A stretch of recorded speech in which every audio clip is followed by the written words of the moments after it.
Love, love, love, love, love, love. There's nothing you can do that can't be done. 친구 소개로 만나서 두세 번 영화 보고 밥까지 먹고 심지어 일어나서 자기 전까지 연락도 하는데 도무지 그 이상의 진전이 안 되는 관계가 있습니다. 몇 날 며칠을 고민하다가 저기 우리는 무슨 사이예요?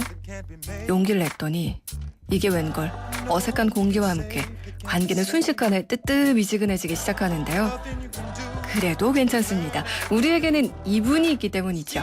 장재석 교수님, 진짜 이런 사이는 무슨 사이인 거예요? 이따 여쭤볼게요. 오늘도 뼈 때리는 명언과 속 시원하게 연애 고민을 해결해 주실 동국대 장재석 교수와 함께합니다. 귀로 배우는 연애.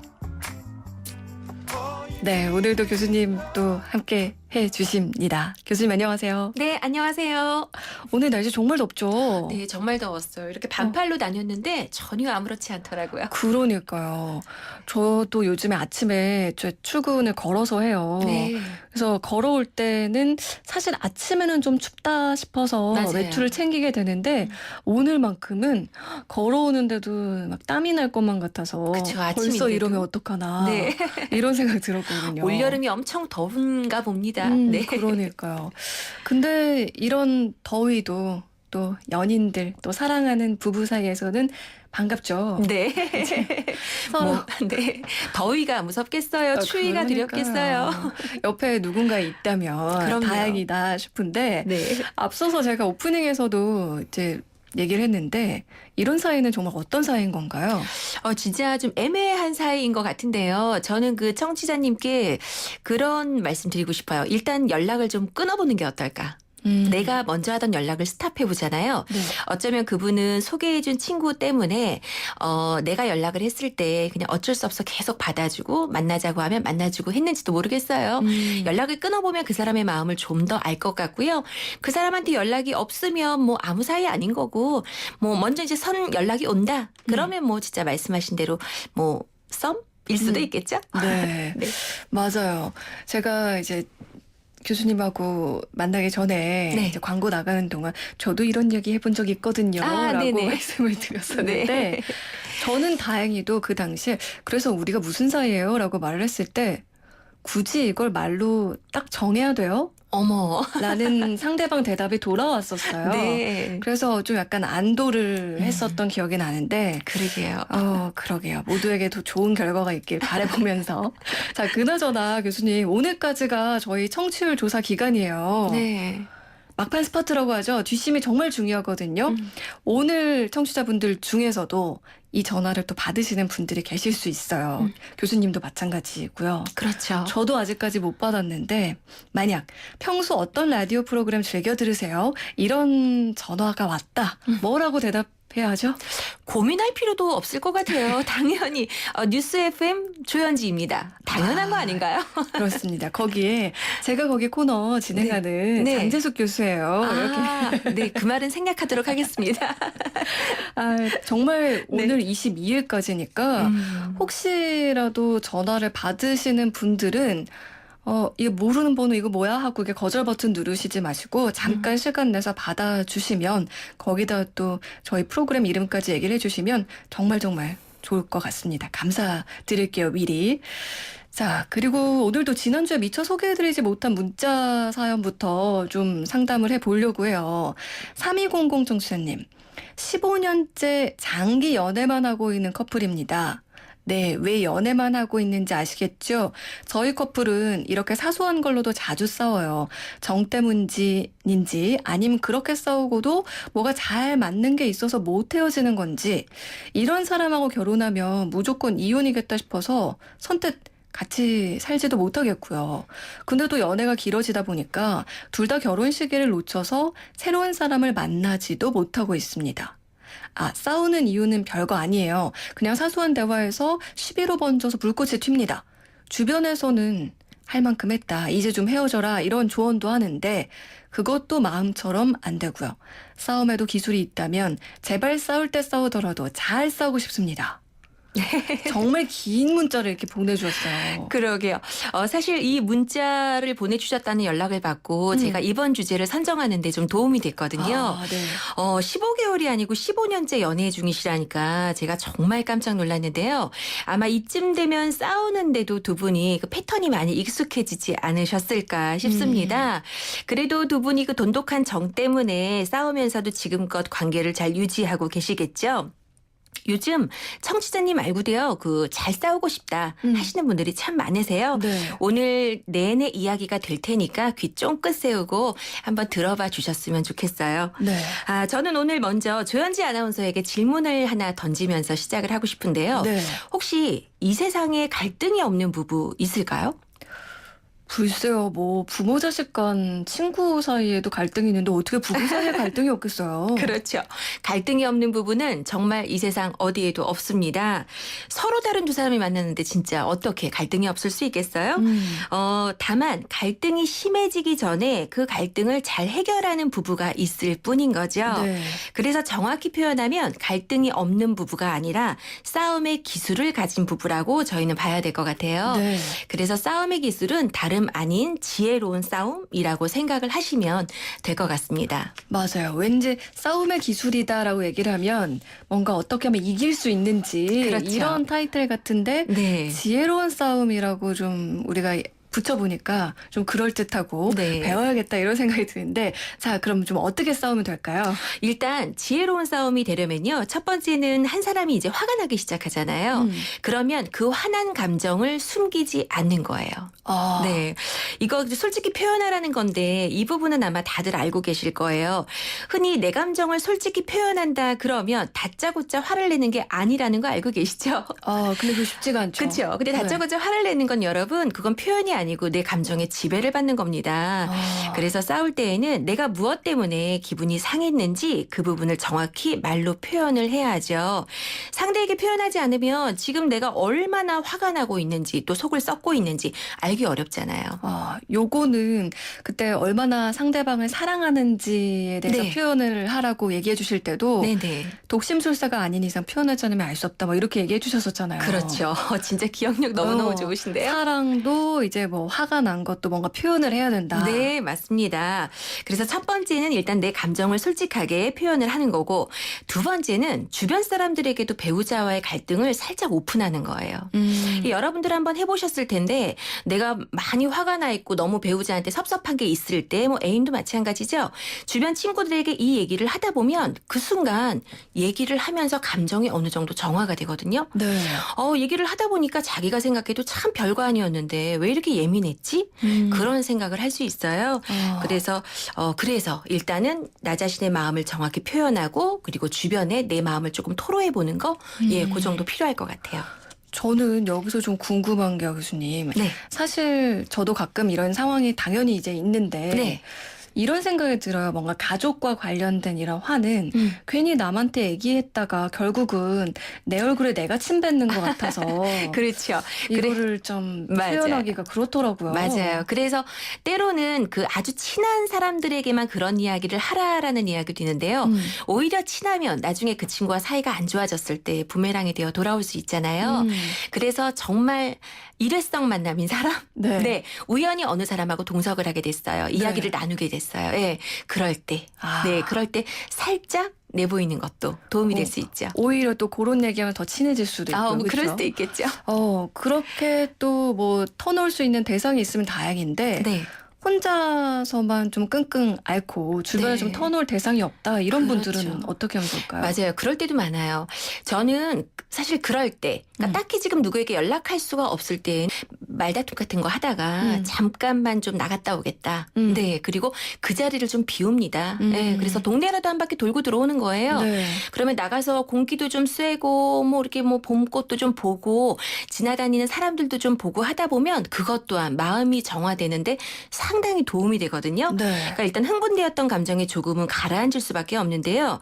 결국 지혜로운 싸움의 기술 두 번째라고 한다면 흥분된 감정을 가라앉히는 거라고도 말할 수 있을 것 같아요. 네. 정말 혼자든 어쨌든 둘이든 흥분된 네. 상태에서는 무슨 말을 해도 정말 싸움이 걷잡을 수 없이 마음에 그럼요. 없는 말들이 나오면서 막 부딪히게 되잖아요. 네, 그렇죠. 그리고 또 부부싸움 혹은 이건 연인 관계에서도 마찬가지인 거예요. 항상 이제 아까 마음에 없는 말도 얘기했는데 네.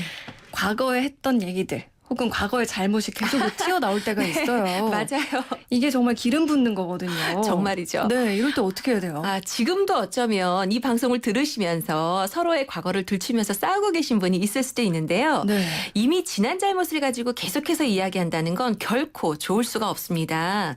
이게 바로 싸움의 기술 이제 세 번째 이야기가 되는데요. 네. 싸울 때에는 싸움의 방향이 과거가 되면 안 돼요. 앞이 되어야 되겠죠. 과거는 이미 일어났으니까 지난 일을 갖고 싸우면 서로 지쳐가는 것밖에는 없습니다. 그래서 여기서 여러분들이 꼭 알고 계셔야 하는 건 싸운다는 건 앞으로 두 사람이 잘 지내기 위해서 하는 거지 절대 관계를 끝내려고 싸우는 게 아니거든요. 네. 관계를 끝낼 것 같으면 오히려 그냥 헤어지거나 이혼을 하면 되는 거지 뭐하러 싸우겠어요. 네. 그래서 싸움의 방향을 과거에 놓지 마시고요. 앞으로 어떤 변화를 서로가 원하는지 거기에 포인트를 맞추셔서 네. 조금 건전하게 싸우셔야 된다라는 거죠. 사람 심리가 과거의 어떤 잘못을 계속해서 이렇게 끄집어내잖아요. 네. 그러면 어느 순간 그래서 나보고 어쩌라고 하는 그런 마음을 갖게 돼요. 그래서도 싸움에는 조금 지혜로움이 필요한 것 같아요. 듣다 보니까 네. 남의 일이 아니고 다 우리의 일상 속에서 있는 일들이고 그렇죠. 정말 이 지혜로운 싸움이 필요하다 네. 이런 생각이 드는데 네. 사실 뭐 경쟁 사회잖아요. 네. 그러니까 뭐 회사에서도 그렇고 집에서도 그렇고 학교에서도 비교와도 또 자유롭지가 못해요. 단골 주제가 또 이거잖아요. 누구는 이런데 네, 막 맞아요. 이거잖아요. 누구 아내는 뭐. 그러니까요. 이게 지혜롭게 비교하려면 또 어떻게 해야 될까요? 네, 정말 집집마다 들여다보면 참 사람 사는 거 별거 아니거든요. 다 똑같아요. 근데 소문에 의하면 왜 그렇게 멋진 아내, 남편, 뭐 연인 그렇게 많은지 진짜 모르겠습니다. 비교도 지혜로운 비교가 분명히 있는데요. 바로 싸움의 기술 네 번째입니다. 다른 사람과 내 배우자를 비교하지 않고 내 배우자의 과거와 지금을 비교하는 거죠. 네, 얼마나 달라지고 있는지 그리고 어떻게 달라졌는지 그 부분을 봐야 되는 거예요. 만약 내 배우자의 변화가 좋은 쪽으로 일어나고 있다? 그러면 그 부분은 분명히 칭찬해주고 넘어가야 되겠죠. 우리가 흔히 칭찬하면 아이들만 좋아한다라고 생각하지만요. 네. 어른들도 칭찬받고 싶은 욕구가 있어요. 네. 그리고 인정받고 싶어 하죠. 잘한다 잘한다 하잖아요. 그러면 정말 잘하려고 노력을 합니다. 네, 그래서 내 배우자에게 잘하는 부분 칭찬해가면서 변화를 유도하는 거. 그게 좋을 것 같아요. 이게 내 배우자의 과거와 지금을 비교한다라고 얘기를 해주시는데 제가 바로 생각이 든 게 네. 변했어. 옛날엔 안 그러더니. 그러니까요. 부정적인 변화는 그렇게 잘 캐치하면서. 그러니까요. 네. 긍정적인 변화를 좀 칭찬을 해줘야겠네요. 그렇죠. 정말 제대로 서로에게 하지 않으면 계속해서 싸움 혹은 뭔가 말씀하신 것처럼 긍정적인 미래로 못 나아가고 네. 과거에만 계속 엉망이다가 끝날 것 같은 그런 생각도 좀 드는데 맞아요. 여기서 잠깐 네. 문자를 하나 소개를 해드릴게요. 9412 청취자입니다. 네. 결혼 3년차 전업주부입니다. 결혼 생활을 길게 한 건 아니지만 이런저런 이유로 요즘 남편이 미워지기 시작했습니다. 특별한 이유가 있다기보다는요. 그냥 사소한 일들이 쌓이고 쌓여서 지금에 이른 것 같아요. 막상 남편한테 얘기를 하자니 제가 좀 속 좁은 사람을 비춰질까 봐 그러지도 못하고 꾹꾹 참고 있어요. 심지어 결혼 전에는 그렇게 기다려지던 남편의 전화도 요즘은 잘 안 받게 돼요. 어떻게 네. 하면 좋을까요? 이거 되게 굉장히 좀 개인적으로 반가운 문자인데요. 네, 저도 비슷한 경험이 있었거든요. 그래서 제가 문자 주신 분의 어떤 마음을 조금은 알 것 같습니다. 내가 왜 이렇게 남편이 밉지 하고 원인을 찾아보면 정말 별거 아닌 것들이 대부분인 것 같아요. 그래서 아마도 참 뭐라고 말을 할 수 없는 게 아닐까 싶은데요. 보통 사소한 갈등이 있을 때마다 일일이 말하지 않잖아요. 네. 그거를 묻어두거든요. 그러다 그런 어떤 일들이 쌓이죠. 그러면 감정이 굉장히 커지고 한번 이제 폭발이 되는 겁니다. 네. 그때가 되면 이제 남편이 너무너무 밉게 되는 건데 상황이 이렇게 되면 화가 난 이유를 설명하려고 해도 정말 너무 별게 아닌 거여서 말하기도 참 민망하거든요. 네. 그런데 재미있는 건 그동안 아내가 이렇게 참아온 건 또 생각도 못하고 많은 남편들이요. 아내가 오늘 아침에 화가 냈잖아요. 그러면 그 이유를 오늘 아침에서 찾아요. 아, 뭐 기껏해야 어제 저녁 정도에서 찾습니다. 네. 그런데 어제하고 오늘 별일 없었는데 아내가 갑자기 저기압이거든요. 그래서 결국 이런 상황은 부부 모두를 굉장히 힘들게만 하게 만들어요. 그래서 아주 사소한 갈등이라도 그때그때 가볍게 풀고 가는 게 좋은데요. 네. 일단 우리 청취자님은 지금 문자 주신 것처럼 남편에게도 말을 해보세요. 속 좁은 사람으로 보여질까봐 고민하다 이제야 말하는 건데 나는 당신의 이런 행동이 때로는 서운하고 상처가 될 때도 있다. 그럼 남편 입장에서도 얼마나 반갑겠어요. 왜 화났는지 몰랐는데 네. 아 그런 이유였구나. 그러면 내가 앞으로 그 부분을 고치기 위해서 조금 노력해야지 라고 생각하시겠죠. 네. 네, 그때그때 풀어주는 거 그게 포인트인 것 같아요. 네. 지금까지는 그래도 좀 쌓아 놓으셨지만 이번 일을 계기로 네. 앞으로는 하나하나 이렇게 잘 풀어 가셨으면 좋겠는데 네. 근데 또 이때 남편분도 잘 대해 주셔야 될 것 같아요. 그럼요. 거기서 왜 너는 네. 옛날 거를 지금 와서 얘기하냐. 뭐 이렇게 또 나오면 또 싸움이 또 되겠죠. 그렇죠. 한 사람이 노력하면 네. 상대방도 그 노력을 보여줘야 되는 거예요. 아 그리고 제가 막간에 그 방법 하나만 전수해 드릴까요? 네. 그 남편의 전화를 무음으로 해놓으셨다고 하니까 문득 생각이 났는데 네. 남편 전화 정말 받기 싫을 때 남편 이름 대신 여러분이 좋아하는 이름으로 저장을 해놓는 겁니다. 아, 네, 제가 바로 받고 싶은 사람. 그렇죠. 제가 그래서 그 예전에 배우 권상우 씨 네. 이름으로 저장을 해놨거든요. 권상우 이렇게 해놨더니 뭐 벨이 울릴 때 너무너무 행복하더라고요. 이거 심장 약하신 분들은 하시면 안 될 수도 있어요. 심장이 멎을 수도 있거든요. 네. 아무튼 효과는 100점입니다. 네. 그리고 아마 뭐 같은 상황은 아니지만 네. 뭐 남성분도 요즘 왜 이렇게 아내가 별로 예쁘게 안 보이는가 뭐 네. 이렇게 생각하시는 분들도 또 계실 것 같아요. 네네, 그렇죠. 이럴 때도 도움이 되는 방법이 있을까요? 남편이 아내에게 똑같은 거죠. 사실 여러분 저는 여러분한테 꼭 하나 드리고 싶은 말씀이 사람은요 결국 똑같다고 합니다. 내가 남편이 밉잖아요. 그러면 남편을 미워하는 순간 남편도 아내를 미워하고 있는 거라고 그래요. 네. 일예로 여러분 제가 그 물건을 쓰고 나서 제자리에 잘 놓지 않는 남편이 밉다라고 한번 생각을 해볼게요. 그러면 그 순간 물건을 쓰면 꼭 제자리에 놔야 한다고 생각하는 아내를 제 남편은 미워하게 된다는 거죠. 그래서 여러분이 남편이 왜 이렇지 혹은 이제 아내가 왜 이렇지라는 불만 혹은 이제 어떤 미움의 감정 그런 게 네. 생기면 이 순간 이 문제로 내 배우자도 똑같은 마음을 갖고 있겠구나라고 그 생각만 해보세요. 그러면 점점점 이제 상대가 미워하는 행동을 조금 줄일 수 있어요. 예. 좋습니다. 네. 뭔가 얘기를 듣다 보면 항상 이게 정답이 별다른 데 있는 게 아닌데 정말 맞아요. 실천이 어렵다 그렇죠. 이런 생각이 들고요. 또 오늘 귀솔깃했던 건 뭐 연예인의 이름이나 뭐 내가 네. 좋아하는 사람의 이름으로 네. 상대방의 전화번호 저장을 좀 해놔도 괜찮겠다. 네. 이런 생각도 좀 듭니다. 맞습니다. 여러분 저희가 오늘 나눈 이야기도 가만히 돌아보면 굉장히 평범해 보이잖아요. 중요한 건 실천이에요. 네, 아까 조현지 아나운서께서 말씀하신 네. 것처럼 오늘부터 꼭 실천해 보세요. 네, 좋습니다. 오늘 이런저런 얘기를 듣다 보니까 저도 감정이입을 하면서 시간이 막 훌쩍 지나갔어요. 오늘은 또 싸움의 기술, 지혜롭게 싸우는 법에 대해서 얘기를 해주셨는데 네. 김미성님, 싸움의 기술도 지혜가 필요하다는 것에 공감합니다. 네. 이렇게 또 보내주셨고요. 또 아까 9958 청취자님은 앞선 청취자분의 사연에 같이 또 고민을 막 해주셨거든요. 교수님 다음 주에도 또 더 많은 이야기들 해주세요. 네, 다음 주에 만나요, 여러분. 네, 기로 배우는 연애 동국대 장재숙 교수님과 함께했습니다.